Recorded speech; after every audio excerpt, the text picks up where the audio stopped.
Yeah. What is the kingdom of God? O, di ba? Components. So, yun yung mga sangkap nating narinig. First Sunday ngayon ng August, mga kapatid, meron tayong communion every first Sunday. First Corinthians.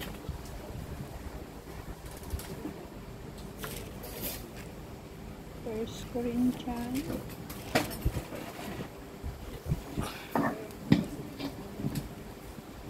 Ang page lang ang alam ko eh. Hallelujah. Okay, mananalangin tayo. Awit muna tayo na sa awit lahat. So, nag-pray tayo. Talk to God. Thank you, Lord. Kung naman ang mga nandiyan dyan sa live stream, sabi na Panginoon, pag-pray niyo yung iyong mananalig na salita ng Diyos. Hallelujah. Yes.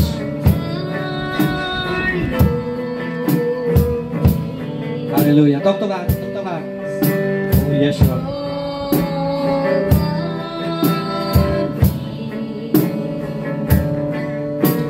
Yes, Lord. Thank you, Lord. Thank you for the message, Lord. Thank you. Thank you. Hallelujah. When the oceans rise and thunders roar, I will soar with you Yes. Talk to God. Mahal tayo ng Diyos. Mahal tayo ng Panginoon. Kaya tayo nasasaktan sa ating mga naririnig na salita ng Diyos. Kaya gusto ng Diyos na tayo gamutin. Hallelujah. Oh, yes, Lord. Hallelujah. Find rest Yan. Still. Manatili. Still. Yes. Oh, rabasyan pa, rabasyan.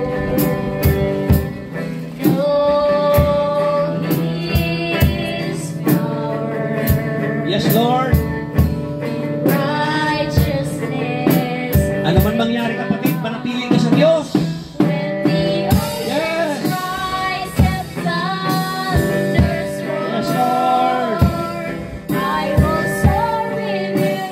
Yes. Rabasyan, rabasyan,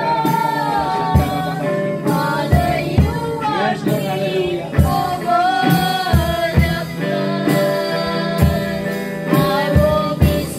Yes. Talk to God. Mag-pray ka, kapatid.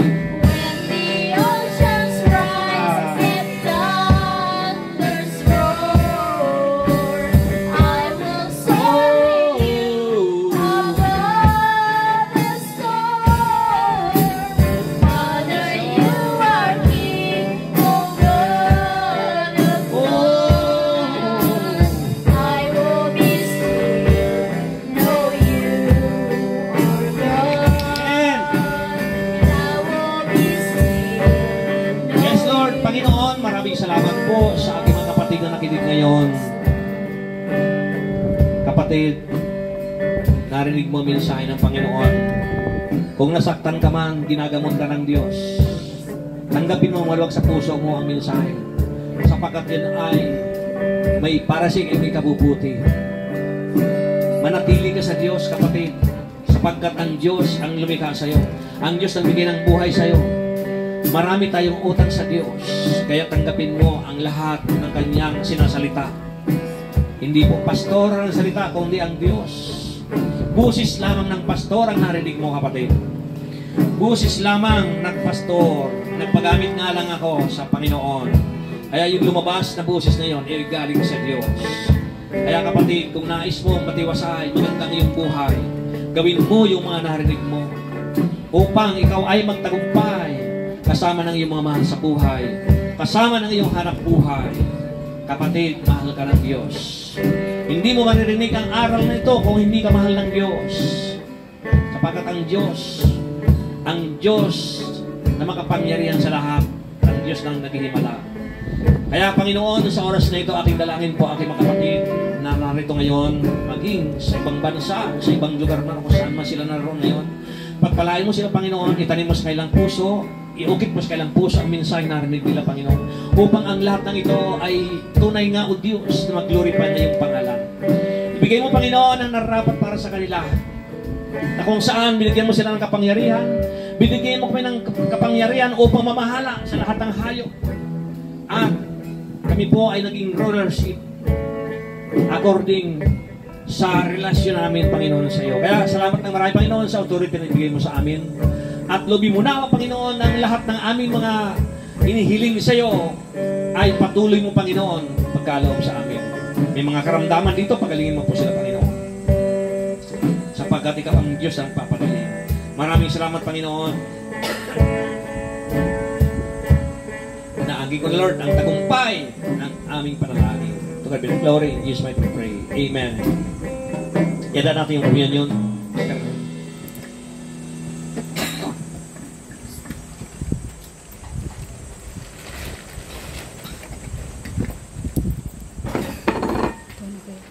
Parang nakakain na ay. Lakatang-tang-tang.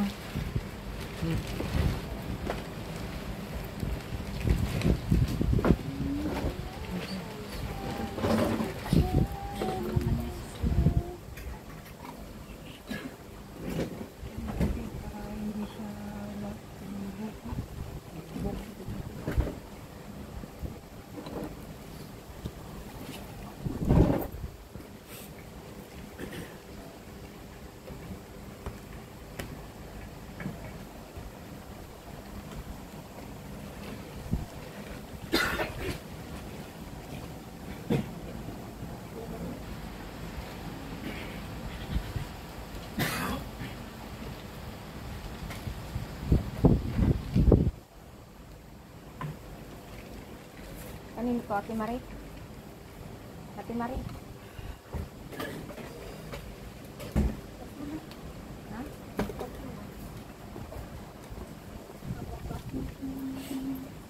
Okay, tas natin ang hawak na tinapay. Kaya ipanalangin natin yung ating hawak na tinapay. Panginoon, salamat po sa hawak namin po na tinapay na ito. Ito po'y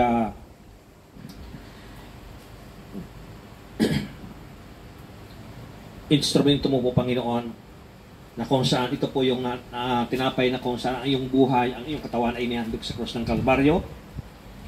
Nandito po kayo, Panginoon, upang ganapin ito. Sa pamagitan po ng tinapay na ito, lobby mo nawa na ang lahat ng aming mga pagkukulang sa iyo ay mapunuan, Panginoon. Maraming salamat po sa tinapay na ito, na kung saan ikaw po ang Diyos na nag-alay ng buhay para po sa aming ikaliligtas. Maraming salamat, Panginoon. At ang Panginoong Isus nung gabing siya ay ipagkanulo ay dumampot ng tinapay, pinagpirapara sa ito, nagpasalamat at sinabi, ito ang aking katawan na inihandog para sa inyo. Gawin ninyo ito bilang pag-alala sa akin. Take the bread.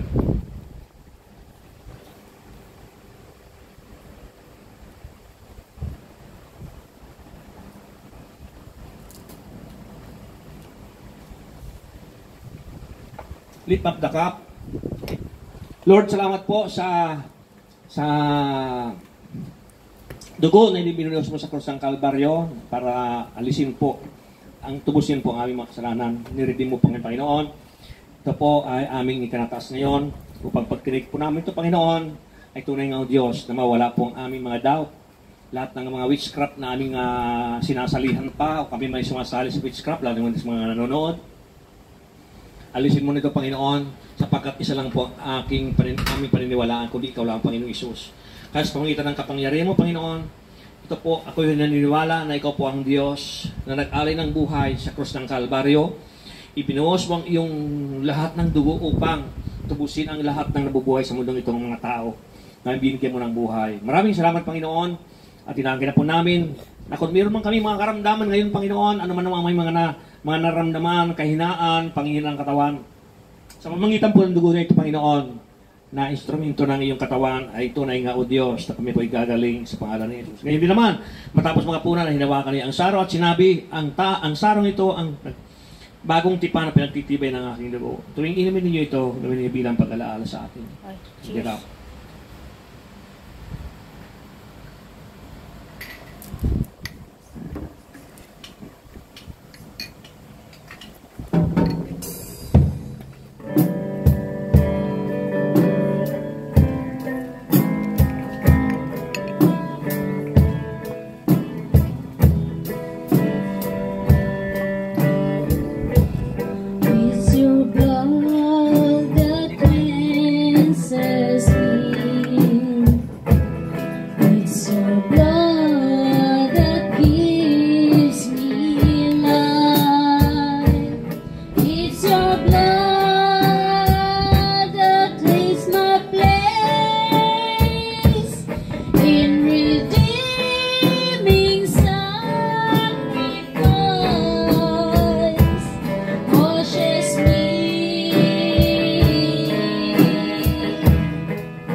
Hallelujah. Tunay at napakabuti ng Diyos dahil kailanman ay hindi tayo pinagkukulang. Kung tayo man ay may pangangailangan, nariyan ang Diyos na handa tayong tulungan, handa tayong sagutin ang ating mga panalangin at higit sa lahat, kapag isinumbong natin sa Kanya ang ating mga pinoproblema, mga hinanaing, siya ay laging naandyan. Kasi Amen. sinabi nga ng Diyos, tumawag at kayo'y kakatagpuin. Kumatok at kayo ay bubuksan. Humingi at kayo ay pagbibigyan. Amen. Kaya tunay nga na kinailangan natin na basahin ang kanyang salita dahil hindi naman sa araw-araw ay napakinggan natin ang mga pangangaral kung saan ang mga lingkod ng Diyos ay nangangaral. So, kinailangan talaga na meron tayong oras na basahin ang kanyang salita. At anuman ang nakikita natin doon sa binabasa natin na kakulangan sa atin, alam na this. Sinasabi nga ng salita ng mundo ngayon na pauso, alam na this. Pag nakita natin doon sa binasa natin sa salita ng Diyos, yung kakulangan natin, hilingin na natin sa Kanya, Lord, wala akong ganito. Lord, hindi ko maibibigay sa iyo yung hinihiling, yung sinasabi dito sa iyong salita. Tulungan mo ako, Panginoon, na magawa ko ito at maibigay ko yung dapat na maibigay. Amen. Yung meron, minsan, kasi yung nababasa natin dyan sa salita niya, ang dating sa atin, napakasakit. Napakasakit, di ba? Kasi ang sabi doon, alinman yung pinakamamahal mo. Kung ako ay Diyos mo, handa mong ibigay sa akin yan. Katulad ng ginawa ng Panginoon kay Abraham. Yung hiniling ng Diyos, yung kaisa-isa niyang anak, ihandog sa Kanya. Kung tapat kang lingkod, tapat kang nananampalataya sa akin, ihandog mo sa akin ang kaisa-isa mong anak. O diba, napakasakit yun? Kung ano yung mga bagay na mahalaga sa atin, at kapag yun ay hiniling ng Diyos, masasaktan tayo, di ba? Pero kung tinitingnan natin, Diyos ang may-ari ng lahat ng ito. Hindi tayo manghihinayang sapagkat alam natin na Diyos din ang magpo-provide sa atin. Amen. Amen. Dahil kapag ang Diyos ang nag-provide, susubukin tayo ngayon. Hihilingin ko sa iyo, ibigay mo sa akin ang iyong ikapo, or ibigay mo sa akin ang offering. Ano yung pinakamahalagang bagay sa iyo na mai-offer mo sa akin? O diba? Sasabihin natin, Lord, mahalaga na nga yun sa akin, tapos kukunin mo pa. Diba ang sakit nun sa atin? Dahil tayo, mga tao, wala tayong ibang inisip, kundi yung anumang pinakamahalaga sa atin. Pero kung tutuusin, walang meron tayo. Lahat ng meron tayo ay nagmumula sa Diyos. Kaya dapat isipin natin, He is the God who provides. At pangalawa, hindi niya tayo pababayaan. Hindi niya tayo kailanman iiwanan. Sa panahon na tayo ay namomroblema, siya ang sasagot sa atin. Siya ang tutulong sa atin. At sa panahon na kapag tayo'y sinubok, nakatagpo ko ang salita niya na sinabi, try me in this, sinabi sa Malakay, ibigay ang iyong ikapo. Try me in this, kung hindi ko pagbubuksan ang durungawan ng langit at ibubuhos ko ang pagpapala. Ngayon, ika-isa-isa na nga lang. Tamang-tama, ito na lang yung pera ko. Pero sinabi sa salita niya, ibigay yung ikapo mo. ganun. Gagamitin ko ito, ipapadala ko sa Pilipinas. Paano? Di ba nag-aagaw? Yung isip mo at yung salita ng Diyos, nag-aagaw. Parang nag-tug of war. Yung laro na hilahan. Hilahan sa tali. Ngayon, doon tayo sinusubok kung ano ba talaga, saan ba talaga, gaano ba talaga kalalim yung ating pananampalataya sa Diyos. Hindi sinabi naman, kung may tiwala ka sa Diyos, kung buong puso, 100% yung tiwala mo sa Kanya, sinabi niya na, He is the God who provide. At hiningi ito. O di bali, sinabi ko, susubukin ko. O di, i-provide ko, ibibigay ko ito. Mamaya, magpo-provide si Lord. Di ba? Hindi man yun lagi finances. Bagko sa ating mga ginagawa. Sa ating mga ginagawa, tulad na lang ng pagdalo natin sa gawain. May lakad ako, importante yun. Pero, araw na linggo ngayon, maibigay ko kaya yung oras para sa Panginoon? Yun. Yung mga tanong na yun, sinasagot na dyan sa nababasa natin sa salita niya. Amen? Kaya purihin ang Panginoon dahil kahit man ano man yung mga nararamdaman natin, pinapawi pa rin niya. Amen. Siya pa rin ang naghihipo ng ating puso para hindi sumama ang loob. Amen? Kaya purihin ang Panginoon dahil lagi siyang nandyan. Kahit man tayo nagkakamali, nandyan pa rin siya. Sinabi nga walang sino man na makapaghihiwalay sa pag-ibig ng Diyos sa atin. Amen. Inibig pa rin niya tayo. Inibig pa rin niya tayo hanggang tayo ay magising, hanggang sa kahuli-hulihang oras na lang tayo'y matauhan, tumawag lang tayo sa Diyos, patatawarin niya tayo. Amen. Sasagutin niya ang ating pangangailangan. Amen? Amen. Kaya napakabuti pa rin ng Diyos at kailanman magpawalang hanggan mananatili ang Diyos na mabuti. Tayo lang yung hindi naging mabuti. Amen. Kaya magandang aral, mag-aral tayo sa Panginoon. Sinabi rin yan sa salita niya, mag-aral kayo sa akin. Yun ang utos ng Panginoon. Amen.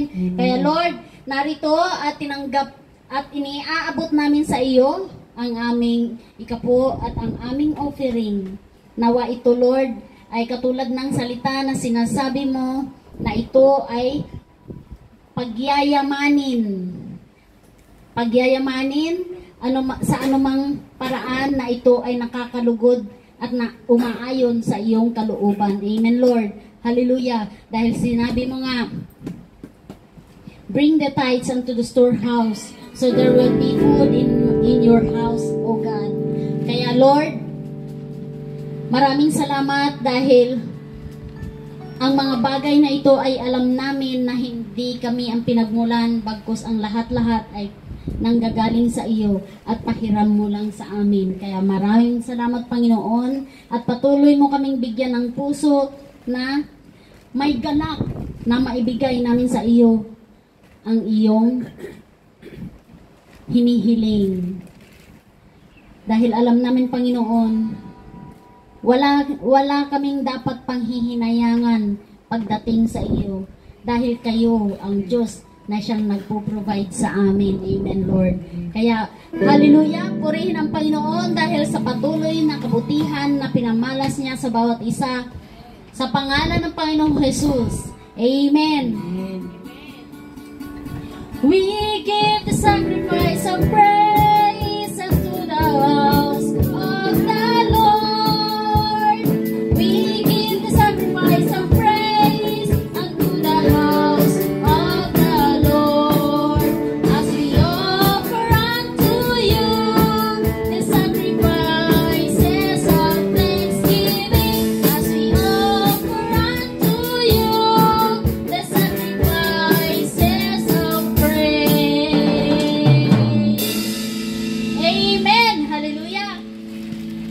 Yes, O God, you deserve all the glory, honor, and thanksgiving.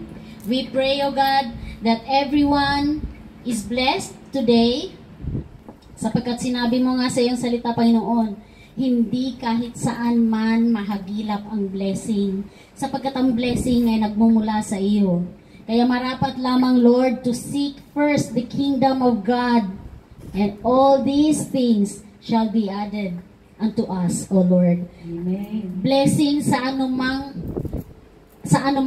klase, Panginoon. Blessing in good health, blessing in finances, blessing sa wisdom na binibigay mo sa amin upang maunawaan ng bawat isa ang iyong salita at upang maunawaan namin ang purpose mo sa aming buhay, Panginoon. Higit sa lahat, dahil ginawa mo, nilikha mo ang bawat isa with a purpose to serve you, Panginoon. Kaya maraming salamat, Lord. To you alone all the glory, adoration, and thanksgiving. You deserve all the glory, O Lord, not unto us, but to you alone, O God. Hallelujah. In Jesus' mighty name, by the Holy Spirit, who leads us, who guide us, and who teach us, O Lord. Amen and amen.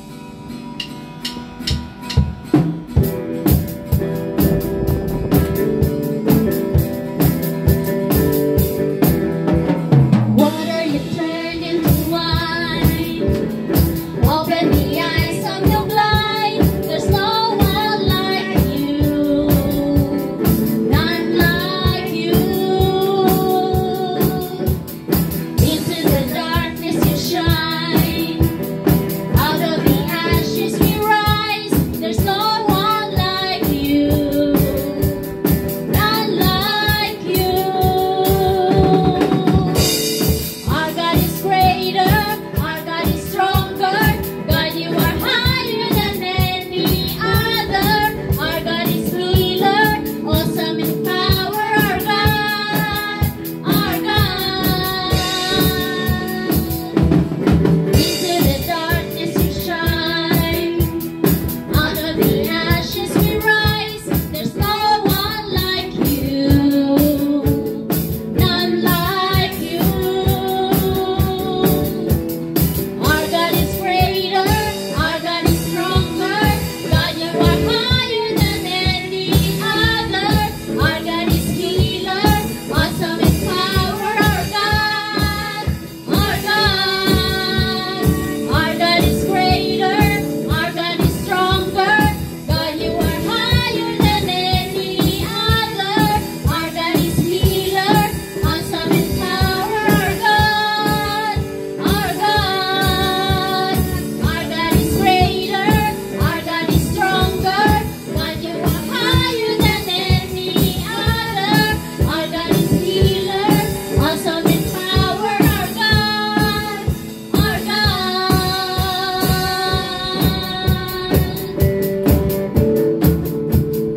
Yes, He is the God who provides. He is an awesome God. He is the God, the healer. He is the God, the same yesterday and today, forever. Amen. Hallelujah. And if our God is with us, then who could ever stop us? And if our God is for us, then what could stand against? And if our God is with us, then who could ever stop us? And if our God is for us, then who could stand against? And if our God is for us, then who could ever stop us? And if our God is with us, then who could stand against? Our God is greater, our God is stronger. God, you are higher than any other. Our God is healer, awesome in power. Our God, our God. Our God is greater, our God is stronger. God, you are higher than any other. Our God is healer, awesome in power. Our God, our God. Our God. Amen. Hallelujah. Yes, dito tayo ay nagtatapos ang ating gawain at purihin ang Panginoon dahil sa victorious service na naihandog sa Kanya sa araw na ito. Hallelujah. Wala ating Hallelujah, Lord, in Jesus' name. Wala tayong ibang itinataas at pinakarangalan, kundi ang Panginoong Jesus lamang. Lord,